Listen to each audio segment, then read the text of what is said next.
तो दोस्तों सारा लेकर बैटल टू डायमंड्स की वीडियो के अंदर में और आज की इस वीडियो में लॉन्डे हमारा वापस आ चुका है फॉलिंग स्टार पवेलियन में। और आते ही उसे कई सारी खुशखबरियां लाइन से मिल जाती है एक बाय एक। और ये सभी खुशखबरियां देने वाला कोई और नहीं, हम लोग के मास्टर याओ लाओ थे।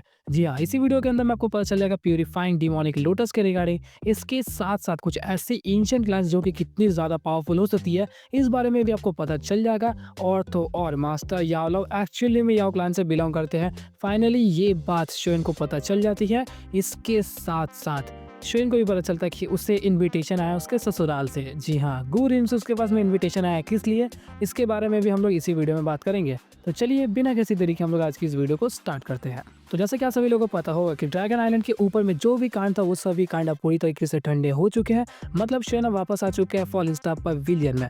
फॉलिंग स्टार पवेलियन में एंटर करते ही उसे फन जुनजे और मास्टर याओ लाओ जब देखते हैं तब वो लोग वहाँ पे चौंक जाते हैं, क्योंकि लौंडा हमारा बन चुका है 5 स्टार 2 जोन। अब वहाँ पे फन जुनजे इस बात को अप्रिशिएट भी करते हैं कि ये कल्टीवेटर अब मुझसे भी आगे बढ़ चुका है। इसके बाद वो कहते हैं कि लगता है कि ड्रैगन आइलैंड पर जाना तुम्हारा बेकार नहीं गया। तभी यहीं पर मास्टर याओ लाओ कहते हैं कि तुम्हारे लिए एक गुड न्यूज़ है, जिसे सुनकर शोन पूछता है कि आखिर किस बारे में है वो। तो वहीं पर मास्टर याओ लाओ बताते हैं कि एक्चुअली में हम लोग को प्यूरिफाइंग डिमोनिक लोटस के मैप का वो जो लास्ट फ्रैगमेंट है उस बारे में पता चल गया है। इसके बाद शेन वहाँ पे फूले ना समाये, क्योंकि जब जब हेवनली फ्लेम्स की बात आती है तब तब उसके दिल के अरमान चल उठते हैं। इसके बाद ही वहाँ पे पूछता है कि क्या हम लोग को लास्ट मैप फ्रैगमेंट मिल गया है। तो वहाँ पर मास्टर याओ लाओ रिप्लाई करते हैं कि ऐसा अभी नहीं हुआ है, बल्कि वो बताते हैं कि एक्चुअली में ये जो लास्ट मैप फ्रैगमेंट है वो हमें कहाँ मिल सकता है, अब फाइनली हम लोगों को पता चल चुका है। जिसके बाद शोन पूछता है कहाँ पर। तो वहीं पर मास्टर याओ लाओ उसे बताती है कि एक स्पेशल ट्रेड फेयर होता है जहाँ पर कई सारे पावरफुल कल्टीवेटर्स गैदर करते हैं उस ट्रेड फेयर के अंदर में पार्टिसिपेट करने के लिए, और इसके अंदर में जाना काफ़ी ज़्यादा मुश्किल है। तो हम लोगों को सुनने में आ रहा है कि एक कल्टीवेटर को यहीं पर मिला है। इसके साथ साथ ये जो ट्रेड फेयर है वो कोई नॉर्मल नहीं है, क्योंकि इसके अंदर में सबसे मोस्ट पावरफुल कल्टीवेटर्स आते हैं। और इसके अंदर एंटर करने के लिए सबसे मिनिमम रिक्वायरमेंट है पीक 2 जोन। और ये स्पेशल ट्रेड फेयर इतना ज़्यादा इंपॉर्टेंट होता है कि तुम्हारी अगर किस्मत अच्छी रही तो यहाँ पर तुम्हें तियान क्लास 2 स्किल्स तक मिल सकते हैं। इस बात को सुनकर शोन समझ जाता है कि इस ट्रेड फेयर का महत्व कितना ज़्यादा है, क्योंकि एक तियान क्लास 2 टेक्निक के लिए यहाँ पर इतने सारे पावरफुल फ्रैक्शंस आपस में लड़ रहे थे। और अगर वहाँ पर इस तरीके की चीज़ें अपीयर होती है, मतलब वहाँ पर जाना कोई नॉर्मल बात नहीं है। इसके बाद ही वहाँ पर मास्टर याओ लाओ उसे ये भी बताते हैं कि इस दौरान शायद से हम लोग को इस मैप फ्रैगमेंट को ढूंढने में थोड़ी सी प्रॉब्लम्स हो सकती है, क्योंकि इससे पहले जितनी बार भी तुमने किसी भी हेवनली फ्लेम्स के रिगार्डिंग इन्फॉर्मेशन या फिर उससे जुड़ी किसी भी चीज़ को ऑब्टेन किया तो उस पर्सन के पास में पता नहीं रहता था कि ये एक्चुअली में एक हेवनली फ्लेम से रिलेटेड ऑब्जेक्ट है, जिस वजह से तुमने उसे बहला फुसला के ले लिया। लेकिन इस दौरान इस कल्टीवेटर को अच्छी तरीके से पता है कि ये जो मैप फ्रैगमेंट है लास्ट वाला हिस्सा है उस पूरे प्यूरिफाइंग डिमोनिक लोटस फ्लेम के मैप के हिस्से का। इसके बाद उसे पता है कि इसकी जो पॉपुलैरिटी है या फिर इसे पाने के लिए कितने ज़्यादा लोग पीछे पड़े हुए हैं, उसे इस बारे में अच्छी तरीके से मालूम है। और इस मौके का वो पूरी तरीके से फ़ायदा उठाने वाला है। वो सोच के रखा कि वो इसका इस्तेमाल करेगा टॉप टायर के ट्रेजर्स को ट्रेड करने के लिए, जिस वजह से हम लोगों को इसकी जो बोली होगी वो तगड़ी वाली लगानी पड़ सकती है। इसे सुनने के बाद वहाँ पे शोयन थोड़ा सा घबराता नहीं है, क्योंकि उसे अब जैसे तैसे करके इस चीज़ को हासिल करना होगा। क्योंकि प्यूरिफाइंग डिमोनिक लोटस फ्लेम जो है वो एक्चुअली में 3rd रैंक वाली हेवनली फ्लेम है। और अगर इससे शोयन वहाँ पे पा लेता है तो वो एक पीक 2 जून तक बन सकता है। और शोयन जब अपने मन में ख्याली पुलाव बना रहा था इन सभी चीज़ों को पाने के रिगार्डिंग, तभी वहीं पर फन जुनजी बताते हैं एक हेवनली फ्लेम कितना ज़्यादा रेयर चीज़ होता है, ये हम सभी लोगों को पता है। अभी तक मैंने सिर्फ और सिर्फ इस तरीके की heavenly flames burning flame valley के पास में देखी है। इसके बाद वहाँ पे मास्टर याओ लाओ रिप्लाई करते हैं कि ये ऐसा बिल्कुल भी नहीं है कि सिर्फ बर्निंग फ्लेम वैली के पास में ही हेवनली फ्लेम्स है। जो 8 एंशिएंट क्लैंस है उनके पास में भी हेवनली फ्लेम्स हमें देखने को मिलते हैं। इस चीज़ को सुनने के बाद शोयन वहाँ पे 8 ग्रेट एंशिएंट क्लैंस के रिगार्डिंग पूछता है, तो जहाँ पर मास्टर याओ लाओ उसे सभी चीज़ें बताते हैं इस एंशिएंट क्लैंस के रिगार्डिंग। वो कहते हैं कि टोटल 8 एंशिएंट क्लैंस थे, जिनमें से सबसे पहला हम लोग का गू क्लैन और दूसरा हुन क्लैन आता है। हुन क्लैन वही जो कि हम लोग का सोल क्लैन है। इसके अलावा वहाँ पे मास्टर याओ लाओ ये भी बताते हैं कि वहाँ पे और भी फ्रैक्शंस है जिनका नाम है Yan clan, Yao clan, Shi clan, Li clan और लिन क्लैन। तो इन सभी चीज़ों को सुनकर शोयन वहाँ पे हल्का सा कंफ्यूज हो गया, क्योंकि जब मास्टर याओ लाओ ने इन सभी का नाम बताया तब एक्चुअली में वहाँ पे सिर्फ और सिर्फ 7 ही एंशिएंट क्लैंस बने। इसके बाद वहाँ पे वो पूछता है तो 8वें के रिगार्डिंग क्या, यहाँ पे सिर्फ और सिर्फ 7 ही है। तो वहीं पर मास्टर याओ लाओ रिप्लाई करके बताते हैं कि एक्चुअली में वो जो 8वां एंशिएंट क्लैंस था वो कोई और नहीं बल्कि शाओ क्लैन था। जिसे सुनकर शोयन वहाँ पे समझ जाता है कि उसकी शाओ क्लैन की जो पावर्स थी वो कौन से लेवल पर थी, और वो वहाँ पे खुद को काफ़ी ज़्यादा बूस्टेड फील भी कर रहा था। तभी वहीं पर मास्टर याला थोड़े से निराश होते हुए कहते हैं कि ये काफ़ी दुख की बात है कि शाओ क्लैन जो है वो डे बाय डे कमज़ोर होता गया, वो पूरी तरीके से गायब हो गया। एक टाइम था जब शाओ क्लैन के अंदर में एक दोदी अपीयर हुआ था।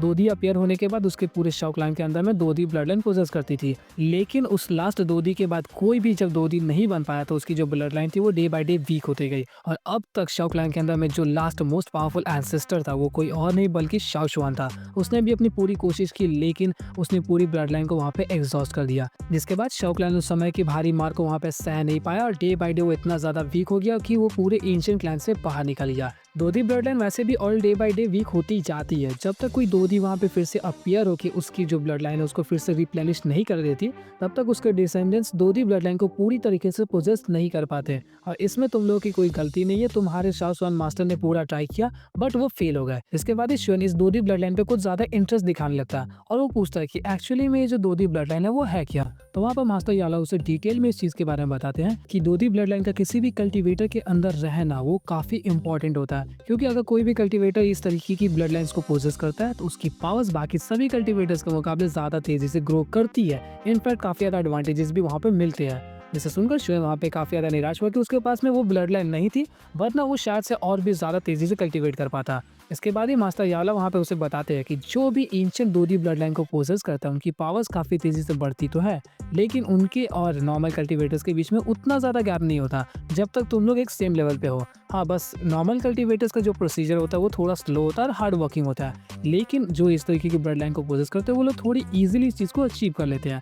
लेकिन ये चीजें मैटर नहीं करती जब तक तुम लोगों की कल्टीवेशन इक्वल लेवल्स पे पहुंच जाती है, क्योंकि कोई भी हार्ड वर्क नहीं दिखता, सिर्फ रिजल्ट्स दिखते हैं। इसके बाद ही अचानक से शुएन को ध्यान में आता है कि मास्टर याओ का जो नाम है वो याओ क्लैन से काफी ज्यादा सिमिलर मैच करता है। जिसके बाद शुएन यहाँ पे इस चीज के रिगार्डिंग पूछता है, तो मास्टर याओ इस चीज को देख के काफी ज्यादा वहाँ पे खुश होते हैं कि उसका जो डिसाइपल है वो एक्चुअली इस छोटी छोटी डिटेल्स पे इतना ज्यादा गौर करता है। जिसके बाद मास्टर याओ बताते हैं कि ये जो दोदी ब्लड लाइन है इसका मारा तुम्हारा मास्टर भी है। इसके बाद शुएन इस चीज को सुनकर वहाँ पे थोड़ा सा चौंक जाता है। फिर मास्टर याओ वहाँ पे बताते हैं कि एक्चुअली में मास्टर याओ क्लैन से बिलोंग करते हैं, उनका जन्म वहीं पर हुआ था और ये जो याओ क्लैन है वो काफी ज्यादा प्रॉस्परस होती है। लेकिन याओ क्लैन में पैदा होने के बावजूद भी तुम लोगों के बीच में जो गैप होता है वो सिर्फ और सिर्फ एक ही चीज का होता है, वो है ब्लड लाइन। मेरी जो ब्लड लाइन थी वो बाकी सभी याओ क्लैन के मेंबर्स जो कि टॉप टायर में रहते थे उनके मुकाबले काफी ज्यादा वीक थी, जिस वजह से मैं उसके अंदर में काफी सारी प्रॉब्लम्स को फेस करता था, क्योंकि वहाँ पे रिच और पुअर के जो चीजें है वो ब्लड लाइन से ही मैटर करता है, पैसों से नहीं। इसके बाद वहाँ पे मास्टर याओ काफ़ी दिनों तक रहे, लेकिन एक टास्क में वो फेलियर होने की वजह से उनको वहाँ से निकाल दिया गया। इसके साथ साथ मास्टर याओ ये भी बताते हैं कि उनके माँ बाप के गुजर जाने के बाद उन्होंने कभी भी नहीं सोचा कि वो वापस से याओ रिल में जाएंगे। बाहर आने के बाद उन्होंने पूरी तगड़ी मेहनत की कि वो टॉप टायर के अल्केमिस्ट बने। उन्होंने अपनी ब्लड लाइन की बिना मदद लिए अब इस लेवल पर पहुंच चुके कि पूरे सिल्टर प्लेन्स के अंदर में उनकी एक अलग लेवल पर रेपुटेशन अपीयर हो चुकी है। इसे सुनकर शुएन वहाँ पे समझ जाता है कि एक्चुअली में मास्टर याओ ने जो कहा कि हार्डवर्क उतना ज्यादा कोई देखता नहीं है, बल्कि सिर्फ और सिर्फ तुम्हारे रिजल्ट दिखते हैं। तो जैसे मास्टर याओ ने बिना ब्लड लाइन की मदद से वो बैंशन बने और उनकी रेपुटेशन इतनी ज्यादा है, सेम याओ क्लैन के वालों के पास में भी उतनी ही रेपुटेशन है, बट उनके पास में ब्लड लाइन की एक एडवांटेज थी। लेकिन फाइनली जो दोनों की रेपुटेशन है वो ऑलमोस्ट इक्वल हो चुकी है। इसके साथ साथ मास्टर याओ शुएन को ये भी बता दिया कि मैं याओ क्लैन से बिलोंग करता हूँ। इस बारे में शायद से कुछ कम ही गिने चुने कल्टीवेटर्स को पता होगा, इनफैक्ट शायद से हॉल ऑफ सोल्स वालों को भी नहीं पता इस चीज़ के रिगार्डिंग। इसके बाद शुएन वहाँ पे मास्टर याओ से पूछता है कि आपने कभी भी प्लान नहीं बनाया कि आप वापस से याओ रिल के अंदर में जाओगे।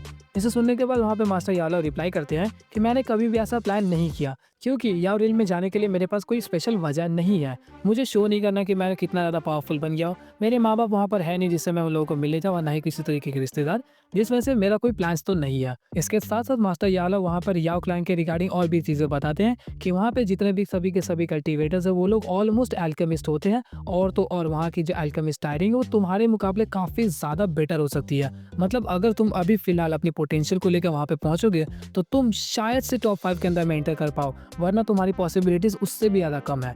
इसे सुनने के बाद शुएन समझ रहा था कि याओ क्लैन एक्चुअली में कौन से लेवल पर है, और जब शुएन इस चीज़ के रिगार्डिंग सोच रहा था तब उसके जो एक्सप्रेशंस थे वो वहाँ पे थोड़े से ढलते हुए नजर आते हैं, मतलब थोड़ा सा डिमोटिवेटेड टाइप का फील हो रहा था उसे।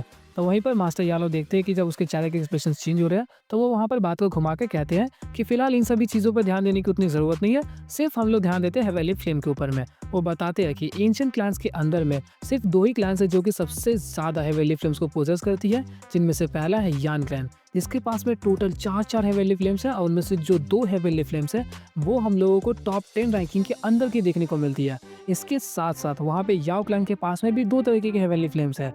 लेकिन इन सभी हेवनली फ्लेम्स के रिगार्डिंग तुम्हें उतनी ज़्यादा सोचने की ज़रूरत नहीं है, क्योंकि तुम कभी भी इस तरीके के हेवनली फ्लेम्स को पा नहीं सकते। एक बार अगर तुम उसे हरा के छीन भी लोगे तो उसके ऊपर में उनका जो स्पेशल सील क्रिएट किया हुआ है, तुम कभी उसे तोड़कर खुद को ऑब्टेन नहीं कर पाओगे। जिस वजह से इतना ज़्यादा इस बारे में सोचने की ज़रूरत नहीं है। फिलहाल हम लोग सिर्फ और सिर्फ प्यूरिफाइंग डिमोनिक लोटस फ्लेम के ऊपर में ध्यान देते हैं। इसे सुनने के बाद श्वेन वहाँ पे थोड़ा-सा शांत हो जाता है, बस वो सोच रहा था कि वो कैसे अभी भी अल्केमिस्ट टायरिंग के अंदर में जा सके। इसके बाद ही मास्टर याला वहाँ पे बताते हैं कि अभी फिलहाल इस स्पेशल ट्रेड फेयर को निकलने में करीब 6 महीने का टाइम है, जिस वजह से अभी तुम यहाँ नहीं जा सकते। फिलहाल तुम्हें एक दूसरी जगह जानी चाहिए। जिसे सुनकर श्वेन वहाँ पे पूछता है कौन सी जगह पर, और वहीं पर मास्टर याला बताते हैं गुरिल्म। ये नाम को सुनते ही श्वेन के मन में सबसे पहले एक ही चीज़ आता है, यस, उसकी औरत, उसकी बीवी शूनर। उसके रिगार्डिंग उसके मन में थोड़े-थोड़े इमोशंस वगैरह चलने लगते हैं, कैसी दिखती है, कितनी सुंदर है, उसकी वो नज़र, उसकी वो स्माइल, उसको वो बुलाना, ये सभी चीज़ें उसकी हर बॉडी के ऊपर में तीर की तरह लगती है बार-बार। और ये इतना ज़्यादा डिस्क्रिप्शन था वहाँ पे शूनर के रिगार्डिंग कि मतलब ऑलमोस्ट हाफ चैप्टर वहाँ पे कवर हो गया। इसके बाद ही मास्टर याला वहाँ पे बताते हैं कि इस दौरान हम लोग को गुरिल्म से यहाँ पे इनविटेशन आया है। वहाँ पर एक तरीके का सेरेमनी अटेंड करने के लिए हमको बुलाया गया, जो कि तकरीबन 20 सालों के बीच में एक बार होता है, और वहाँ पर पूरे कॉन्टिनेंट के टॉप टायर के कल्टीवेटर्स को ही बुलाया जाता है। इस बार मुझे यहाँ पे इनविटेशन इसलिए आया क्योंकि मैं बैंशन में ब्रेक थ्रू कर चुका हूँ, वरना फॉलिंग स्टार पवेलियन के पास इससे पहले कभी भी इस तरीके का इन्विटेशन नहीं आया था। इसे सुनकर श्वेन समझ जाता है कि एक बैंशन बनने से मास्टर यालो की रेपुटेशन इस दौरान कितनी ज़्यादा बढ़ चुकी है। तो यहीं पर मास्टर याला उसे ये भी बताते हैं कि ये इनविटेशन तो एक्चुअली में मेरे लिए आया है कि मैं वहाँ पर जाकर उस सेरेमनी को अटेंड करूँ, लेकिन मैं नहीं जा सकता क्योंकि फिलहाल के दौरान ऐसी कई सारी फ्रैक्शंस है जो कि फॉलिंग स्टार पवेलियन के साथ में कोलैब कर रही है, सिर्फ और सिर्फ मेरे होने की वजह से, और कई सारे एनिमीज इसके ऊपर में ताक लगा भी बैठे हुए हैं। तो मेरा यहाँ से जाना बिल्कुल ठीक नहीं होगा, जिस वजह से मैं चाहता हूँ कि तुम फिलहाल इस सेरेमनी को अटेंड करो। इसे सुनने के बाद वहाँ पर श्वेन इस बात के लिए राजी हो जाता है। इसे सुनने के बाद उन लोगों के जो कन्वर्सेशन था वो वहीं पर खत्म हो गया। So that's all for the video. I hope कि आप लोगों को अंदाजा मिल चुका कि इन फ्यूचर चल के कौन से न्यू आर्क का स्टार्ट होने वाला। ये आर्क नहीं होने वाला क्योंकि अगर किसी तरीके का नया ट्रेलर वगैरह रिलीज हुआ तो इसे हम लोग एक तरीके का अलग आर्क मान सकते हैं, लेकिन वरना हम लोग इसे एक नॉर्मल एपिसोड्स की तरह लेते चल देंगे। तो आज की इस वीडियो को हम लोग यहीं पे एंड करते हैं। आई होप कि आप लोगों को वीडियो अच्छी लगी होगी। अगर अच्छी लगी हो तो इसके लिए एक लाइक तो बनता ही है।